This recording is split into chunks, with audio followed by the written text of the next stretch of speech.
श्री संजय शर्मा। माननीय सभापति महोदय, आपने मुझे महामहिम राज्यपाल महोदय के अभिभाषण पर बोलने का मौका दिया, उसके लिए बहुत बहुत धन्यवाद। महामहिम राज्यपाल महोदय का जो अभिभाषण है उसमें सरकार की क्या नीतियां हैं, सरकार के द्वारा पूर्व में क्या कार्य कराए गए हैं और आने वाले समय में क्या विजन होगा सरकार का, उसका उल्लेख किया जाता है। लेकिन माननीय सभापति महोदय, महामहिम के श्री मुख से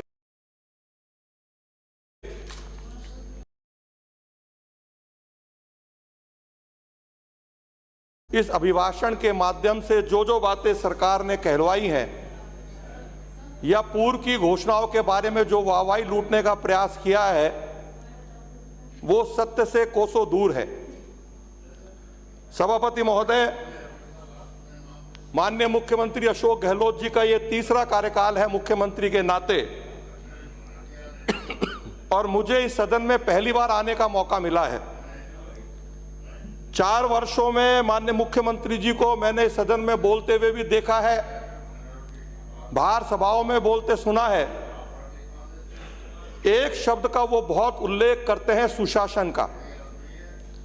लेकिन आपके माध्यम से मैं माननीय मुख्यमंत्री जी से पूछना चाहूंगा कि अलवर जिले में, जिस जिले से मैं आता हूं, उस जिले ने कांग्रेस पार्टी को 5 विधायक दिए। 2 बहुजन समाज पार्टी के दिए जो हाथी से जीत के आए थे, लेकिन उस विधानसभा क्षेत्र की जनता और बसपा की सुप्रीमो बहन मायावती उन हाथियों को भी ढूंढ रही है। और 2 निर्दलीय विधायक जीत के आए और 2 हम भारतीय जनता पार्टी के विधायक जीत के आए, और बसपा वाले भी कांग्रेस में चले गए। निर्दलीय के विधायकों ने भी कांग्रेस सरकार को समर्थन दे दिया। लेकिन ऐसा कैसा सुशासन है कि अलवर जिला मुख्यालय, जहां हमारा एडीएम सेकंड का पद रिक्त है, वहां एक कार्यवाहक अधिकारी काम देख रहे हैं। जिस संस्था से विकास के काम शुरू होते हैं, जिला परिषद, नगर परिषद, नगर विकास न्यास, जिला परिषद में सीओ जिला परिषद का पद खाली है, नगर विकास न्यास में सचिव का पद खाली है, आयुक्त नगर परिषद का पद खाली है, एसडीएम का पद खाली है। तो इतना बहुमत जब अलवर जिले ने दिया है, तो ये कैसा सुशासन माननीय मुख्यमंत्री जी अलवर जिले की जनता को दे रहे हैं। माननीय सभापति महोदय, ये आपके माध्यम से मैं माननीय मुख्यमंत्री महोदय से पूछना चाहता हूं। यदि मैं पानी की बात करूं, पानी की यदि मैं बात करूं, आदरणीय वसुंधरा राजे जी के शासन में, भारतीय जनता पार्टी की सरकार में अलवर शहर में प्रतिदिन पेयजल की सप्लाई होती थी। लेकिन पिछले 4 वर्षों में एक दिन छोड़कर एक दिन पानी दे रहे हैं सभापति महोदय, और वो भी 20 से आधा घंटा के करीब, 20 मिनट से 30 मिनट के करीब देते हैं। और कभी बिजली का बहाना लेकर के, कभी समरसेबल का बहाना लेकर के खराब हो गई, पानी की सप्लाई बाधित हो जाती है। माननीय मुख्यमंत्री महोदय ने 2019-20 के बजट में चंबल से अलवर तक पानी आने के लिए 4,718 करोड़ की परियोजना की घोषणा की थी। लेकिन दुर्भाग्यपूर्ण स्थिति है सभापति महोदय कि इस योजना पे 1 इंच काम नहीं हुआ।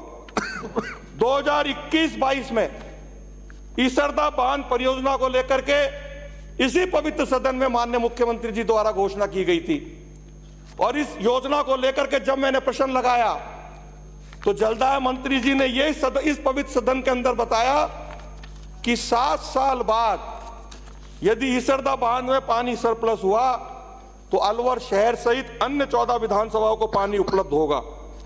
माननीय सभापति महोदय, अलवर शहर की मैं बात करूं तो जुलाई 2022 से लेकर के 10 जनवरी 2023 तक स्थानांतरणों की जब रोक खुली हुई थी, स्थानांतरों पर रोक नहीं थी, उसमें जलदाय विभाग के नगर उपखंड प्रथम में श्री मुकुल निर्वाण AEN, Shri Narendra Meena AEN, Shri Mukesh Meena AEN, Shri Trilok Meena AEN, Shri Maninder Singh ji बेसला AEN, ये 5 AEN साहब पिछले 7 महीने में आए और गए, और अब श्रीमती विमला सैनी जी वहां कार्यरत हैं। वो कब चली जाएंगी इसका पता तो ना तो हमको है ना वहां के अधिकारियों को है। यदि मैं उपखंड द्वितीय की बात करूं तो AEN श्री सोन प्रकाश जी, AEN श्री मोहन सिंह जी मीणा साहब, AEN श्री गणेश लाल जी वर्मा जो वर्तमान में कार्यरत हैं, ये AEN आए और गए। यदि मैं उपखंड तृतीय की बात करूं तो राजेश सेन जी आए और गए, और वर्तमान में रोहित पाराशर जी मौजूद है। मैंने इसको लेकर के जलदाय मंत्री जी से आग्रह किया था कि ऐसी कौन सी संस्था है जयपुर के अंदर जो अधिकारी आते हैं और 15 दिन बाद स्थानांतरण करा के चले जाते हैं। पानी की समस्या कहीं ना कहीं इन अधिकारियों के स्थानांतरण के कारण भी हो रही है। शहर में पानी की कोई कमी नहीं है, लेकिन यदि डिस्ट्रीब्यूशन सही हो जाए तो निश्चित रूप से हमको पानी पूरा मिलने लग जाएगा। सभापति महोदय, मैं पिछले बजट में भी मैंने मांग की थी कि सिलीसेट बांध जो अलवर शहर की लाइफलाइन हो सकता है उससे हमको पानी दिलवाया जाए, और उसको लेकर के जलदाय विभाग ने 36 करोड़ की योजना राज्य सरकार के पास भेजी है। आपके माध्यम से मैं माननीय मुख्यमंत्री जी से आग्रह करूंगा कि इस बजट के अंदर माननीय मुख्यमंत्री जी सिलीसेट से अलवर पानी की योजना को अपनी अनुमति प्रदान करें। माननीय सभापति महोदय, माननीय चिकित्सा मंत्री जी यहां विराजमान है। माननीय मुख्यमंत्री जी ने प्रत्येक विधानसभा क्षेत्र में एक मॉडल CHC बनाने की घोषणा की थी। तत्कालीन चिकित्सा मंत्री जी ने हमसे प्रस्ताव मांगे थे। हमारे दिए हुए प्रस्ताव की घोषणा भी कर दी गई थी। चिकित्सा विभाग ने मुझसे 1.25 करोड़ के करीब उस डिस्पेंसरी को क्रमोन्नत करने के बाद उसके निर्माण में जो पैसा चाहिए था उसके लिए मुझसे मांग की थी। लेकिन दुर्भाग्यपूर्ण स्थिति यह है सभापति महोदय कि उस डिस्पेंसरी को चिकित्सा विभाग के आदेश के तहत निरस्त कर दिया गया, और उसमें यह कहा गया कि यह प्राथमिक क्षेत्र है, डिस्पेंसरी है, सिटी डिस्पेंसरी है। उस वक्त भी मैंने निवेदन किया था कि मेरे वहां पे बड़ा अस्पताल जब सरकारी राजीव गांधी अस्पताल है, जनाना अस्पताल है, सैटेलाइट हॉस्पिटल है, बाकी हमारी शहरी सभी प्राथमिक डिस्पेंसरीज हैं। उसके बाद इस जो हमारा मॉडल सामुदायिक भवन है उसको निरस्त करने का काम किया। तो आदरणीय स्वास्थ्य मंत्री जी, आपके चिकित्सा महकमे ने किया। मैं आपके माध्यम से चिकित्सा मंत्री जी से आग्रह करूंगा कि इस प्रकार का भेदभाव का वातावरण अलवर शहर की जनता के साथ ना करें। कृपा करके उस मॉडल CHC को पुनः स्थापित करके काम करने का मौका दें, और जिससे आम जनता को राहत मिल सके। माननीय सभापति महोदय, यदि मैं स्वायत्त शासन विभाग की बात करूं, माननीय मुख्यमंत्री महोदय ने प्रत्येक विधानसभा क्षेत्र में 7 करोड़ की सड़कों का प्रपोजल नगर परिषद के माध्यम से मंगवाए थे, जिन सड़कों का निर्माण PWD विभाग को किया जाना था। लेकिन दुर्भाग्यपूर्ण स्थिति यह है, नगर परिषद द्वारा 7 करोड़ के प्रपोजल DLV में भेज दिए गए। DLV के डायरेक्टर साहब ने उन प्रपोजल पर अपनी सहमति प्रदान कर दी गई, लेकिन PWD विभाग द्वारा आज तक उन सड़कों का निर्माण कार्य शुरू नहीं हुआ है। उसी के साथ साथ अलवर में शालीमार योजना में जो सीवर लाइन व STP निर्माण कार्य, वैशाली नगर में से MIA तक 4 लेन सड़क का एवं नारा निर्माण, हीरावास काली मोरी में 200 फीट बाईपास का एवं रूपवास ROB में हनुमान सर्किल तक नाला निर्माण कार्य किया जाना था, उस पर भी आज तक कोई कार्रवाई नहीं हुई है। अलवर शहर में यातायात के दबाव को देख गया है। माननीय सभापति महोदय, 2022-23 में माननीय मुख्यमंत्री जी ने स्मार्ट सिटी योजना के तहत अलवर शहर को स्मार्ट सिटी में लिया था, लेकिन दुर्भाग्यपूर्ण स्थिति यह है कि आज तक स्मार्ट सिटी पर एक भी काम शुरू नहीं हुआ है। माननीय सभापति महोदय, चिकित्सा मंत्री जी यहां मौजूद हैं। चिकित्सा मंत्री जी, अलवर शहर में 550 बेड हैं, सरकारी अस्पताल हो, जनाना अस्पताल को मिलाकर के, और लगभग 750 बेड हमारे यहाँ लगते हैं।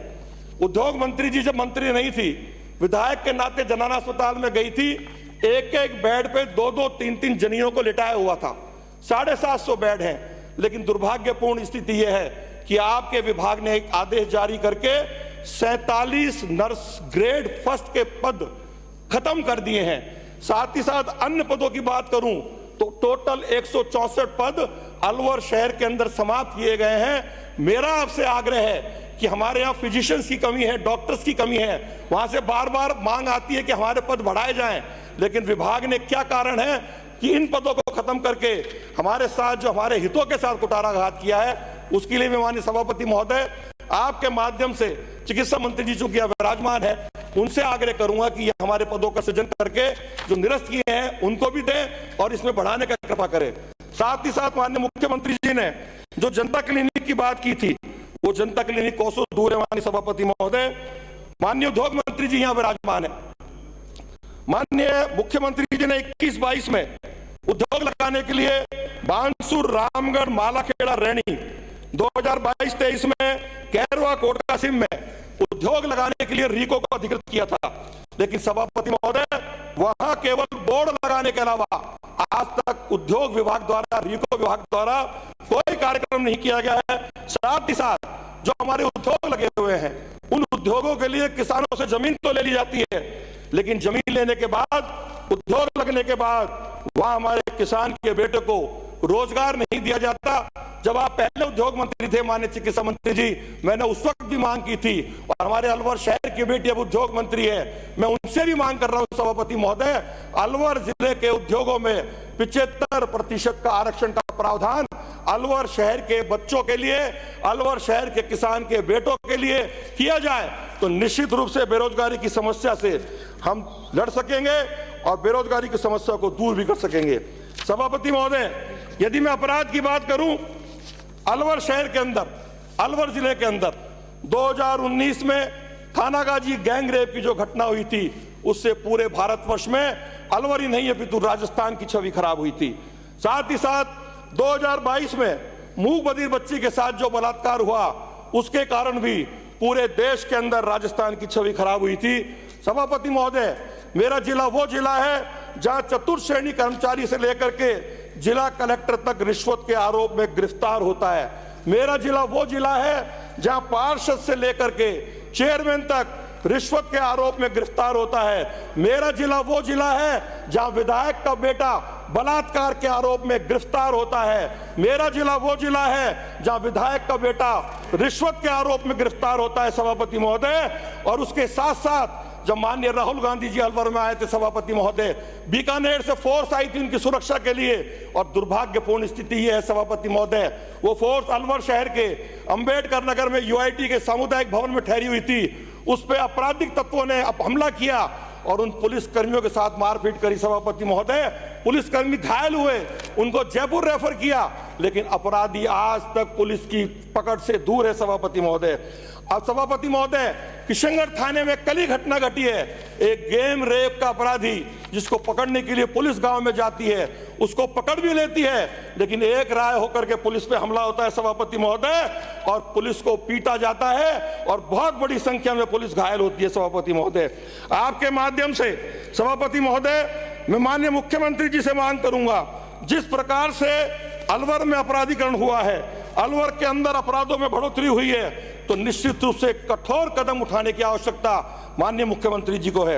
यदि मैं बिजली की बात करूं सभापति महोदय, बिजली में माननीय मुख्यमंत्री जी ने 1000 रुपए की प्रति माह बिल में छूट देकर के किसानों को राहत दी थी। मैं याद दिलाना चाहूंगा, आदरणीय वसुंधरा राजे जी ने 850 रुपए प्रति माह बिल में छूट दी थी, लेकिन 3 साल तक आपकी सरकार ने उस योजना को बंद रखा। मैं माननीय मुख्यमंत्री जी से आग्रह करना चाहूंगा, आपके माध्यम से मांग करना चाहूंगा, 3 साल तक जो उस किसान को नुकसान हुआ है, लगभग 1.25 लाख रुपए का नुकसान हुआ है, उस किसान को राहत देने का काम कीजिए सभापति महोदय। आपने मुझे बोलने का मौका दिया, उसके लिए बहुत बहुत धन्यवाद। जय भारत, जय हिंद। श्रीमती इंदिरा मीणा।